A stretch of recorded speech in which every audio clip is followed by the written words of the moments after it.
नैब का जो स्टाफ है उसका ये ख्याल था कि जी अगर हम गलत तरीके से केसों को इन्वेस्टिगेट करेंगे तो बाद में हमारे साथ जो है वो जो हुकूमत आएगी वो हमारे साथ इंतकामी कार्रवाई कर सकती है। चेयरमैन नैब के मुस्ताफी होने के पीछे क्या है असल कहानी और उनको किस किस्म के दबाव का सामना था और उनके मुस्ताफी होते ही हुकूमत खुलकर सामने आ गई है। मुल्क की सियासी हालात किस जानिब गामजन है, इन सब पे बात करने के लिए मेरे साथ मौजूद मेहमान मौजूद हैं, किसी तारुफ के मोहताज नहीं, सीनियर सहाफ़ी तज्जियाकार हामिद मीर साहब, बहुत शुक्रिया ज्वाइन करने के लिए, वक्त देने के लिए। अच्छा हामिद मीर साहब, ये जो चेयरमैन नैब ने अपने ओहदे से इस्तीफ़ा दिया, इसके पीछे क्या वजूहात हैं? क्या उनको हुकूमत की जानिब से शदीद दबाव का सामना था? जो साबिक चेयरमैन नैब है ना आफ्ताब सुल्तान साहब, इन्होंने इस्तीफा काफी दिन पहले का दिया हुआ था, लेकिन शहबाज शरीफ साहब ने ये कबूल जो है वो आज किया है। और उसकी वजह ये है कि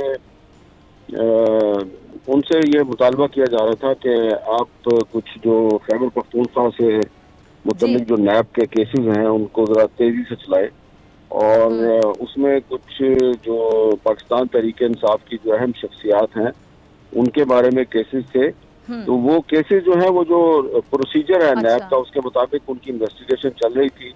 लेकिन इसमें जो पब्लिक अकाउंट्स कमेटी के चेयरमैन है नूर आलम खान साहब, उनका भी इसरार था कि इन केसों में तेजी पैदा की जाए। प्राइम मिनिस्टर साहब का अपना भी ख्याल था कि ये केस उसी तरीके से इनको इन्वेस्टिगेट किया जाए जिस तरीके से जस्टिस जावेद इकबाल के दौर में होता था।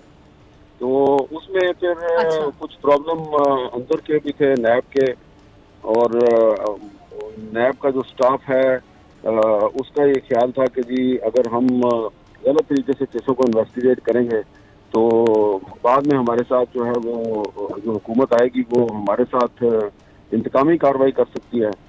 तो इसमें कुछ ऑफिसर्स जो हैं नैब के उनको पिन पॉइंट किया गया कि ये तो वही लोग हैं जो इमरान खान के दौर में मुस्लिम लीग नून के रहनुमाओं को गिरफ्तार कर रहे थे, तो अब पीटीआई वालों को गिरफ्तार करने में क्या प्रॉब्लम है, जबकि हमने उनको काफी सारी डॉक्यूमेंट्री एविडेंस भी दी है। तो लेकिन जो चेयरमैन नैब थे आफ्ताब सुल्तान, उनका ये कहना था जी कि जावेद इकबाल में और मेरे में फ़र्क है। अगर आप चाहते हैं कि मैं जावेद इकबाल की तरह काम करूं तो फिर आप उन्हीं को दें, मैं काम नहीं करूंगा, इसलिए उन्होंने इस्तीफा दे दिया। ठीक है। अच्छा, जो हामिद मीर साहब, ये जो तहरीक इंसाफ कल से जेल भरो तहरीक का आगाज़ कर रही है, इस पर आपका तज्जिया क्या कहता है? सियासी तौर पर तहरीक इंसाफ को क्या इससे कुछ हासिल होगा, फ़ायदा होगा, या उल्टा नुकसान भी हो सकता है आपके मुताबिक? देखिए, जेल भरो तहरीक पाकिस्तान में कोई नई चीज़ नहीं है। ये अयूब खान के दौर में जो शेख मुजीबुर रहमान की जो अवामी लीग थी उसने इस पाकिस्तान में ये तहरीक शुरू की थी। 1977 में जब कौमी इत्तेहाद की तहरीक थी जिसका नाम था तहरीक निज़ाम मुस्तफ़ा, उसमें भी ये जेल भरो तहरीक शुरू की गई थी और बड़ी कामयाब रही थी। फिर जब जनरल ज़ियाउल हक के खिलाफ MRD ने अपनी मूवमेंट शुरू की थी तो उसमें Pakistan federal union of journalist के जो सदर थे निसार उस्मानी साहब, उन्होंने ये जेल भरो तहरीक 1978 में शुरू की थी और पूरे पाकिस्तान से सहाफ़ियों ने गिरफ्तारियां दी थी और तकरीबन 1000 के करीब सहाफ़ी उसमें जो है वो गिरफ्तार हो गए थे।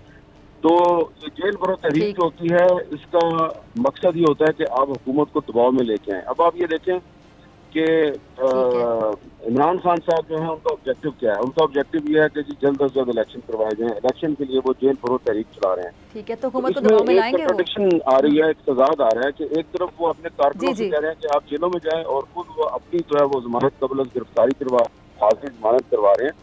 तो अगर इमरान खान साहब चाहते हैं कि उनकी तहरीक कामयाब हो तो उनको खुद भी जेल जाना चाहिए और घबराना नहीं चाहिए। इसमें जब वो खुद जेल में चले जाएंगे तो फिर जाहिर बात है फिर उनके कारकुन और उनके जो रहनुमा हैं वो भी बड़ी तादाद में गिरफ्तारियां देंगे। लेकिन उनकी पार्टी के अंदर ये एक यानी शुरुआत इमरान खान साहब को जेल में जाने से करनी चाहिए, हमारी रेड लाइन है, तो उनको गिरफ्तार नहीं होना चाहिए, बाकी सारे गिरफ्तार हो जाए।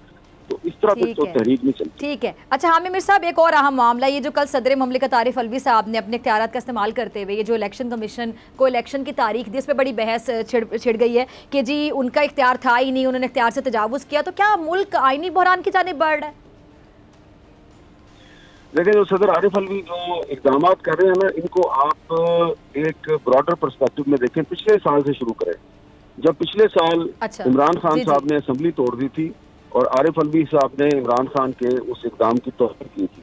फिर मामला सुप्रीम कोर्ट में गया और सुप्रीम कोर्ट ने इमरान खान की तरफ से असम्बली तोड़ने का जो इक़दाम है उसको गलत करार दिया। तो इसका मतलब है कि जो सदर ने तौसीक़ की थी सुप्रीम कोर्ट ने उसको भी गलत करार दे दिया। तो ये वहां से मामला शुरू होता है और इसके बाद फिर यके बाद दीगरे आप देखते जाए कि जो आइन की खिलाफवर्जी का सिलसिला इमरान खान के दौर में शुरू हुआ, वो फिर जब शहबाज शरीफ साहब वज़ीर आज़म बने तो वो सिलसिला जो है वो चलता आ रहा है।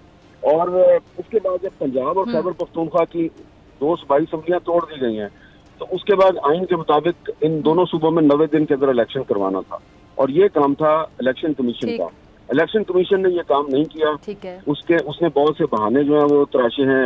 वफाकी हुकूमत जो है वो भी उसमें शामिल है। वो कभी कहते हैं जी मरदमशुमारी नहीं हुई, कभी कहते हैं जी कि हमारे पास अफरादी कुव्वत की कमी है, कभी कहते हैं जी हमारे पास फंड्स नहीं है। तो ये कौमी असम्बली की जो नशस्तें खाली हुई है वहां पर भी तो इलेक्शन करवा ही रहे थे ना।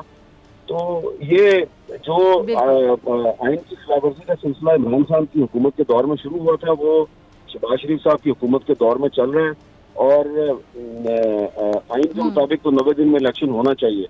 लेकिन अब सदर साहब ने जो खत लिख दिया इलेक्शन कमीशन को, तो वो एक कंट्रोवर्शियल इक़दाम है, क्योंकि जो इलेक्शन एक्ट जो है उसकी जो सेक्शन 57 है उसकी इंटरप्रिटेशन मुख्तलिफ माहिरीन मुख्तलिफ अंदाज में करते हैं। कुछ लोगों का ख्याल है कि सदर साहब को सेक्शन 57 के तहत सिर्फ जनरल इलेक्शन का ऐलान करने का इख्तियार है और अभी कौमी असम्बली मौजूद है, इसलिए वो जनरल इलेक्शन का ऐलान नहीं कर सकते। लेकिन कुछ लोग अगर आगे चल के पढ़े इसको 57 को 58 के साथ मिला सकते हैं, लगता यह है कि सदर के पास इख्तियार है। तो अब सदर के पास अगर इख्तियार है तो सदर ने वो इख्तियार इस्तेमाल किया। इलेक्शन कमीशन समझता है कि उसको ये इख्तियार इस्तेमाल नहीं करना चाहिए था, लेकिन क्योंकि सदर साहब खुद काफी कंट्रोवर्शियल है, इसलिए उनका जो एक आईनी इक़दाम है उसको चैलेंज करने के हालात व वाक़यात मौजूद हैं। मेरी ज़ाती राय ये है कि जो तमाम स्टेक होल्डर्स हैं, तहरीक इंसाफ है, मुस्लिम लीग नून है, पीपल्स पार्टी है, इलेक्शन कमीशन है, सदर पाकिस्तान है, इन सब को खुदा का खौफ करना चाहिए और आईन पाकिस्तान के साथ खिलवाड़ नहीं करना चाहिए। ठीक है जी, ठीक है हामिद मीर साहब, बहुत शुक्रिया। अगर आपको ये वीडियो पसंद आई तो सब्सक्राइब करें और बेल आइकन पर क्लिक करें।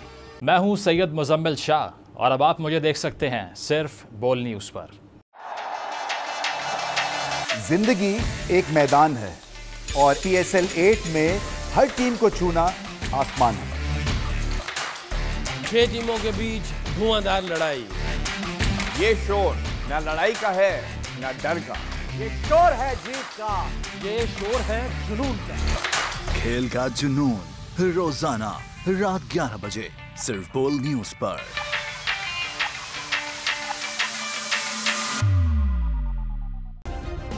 सब्सक्राइब करें और बेल दबाएं ताकि कोई खबर रह न जाए।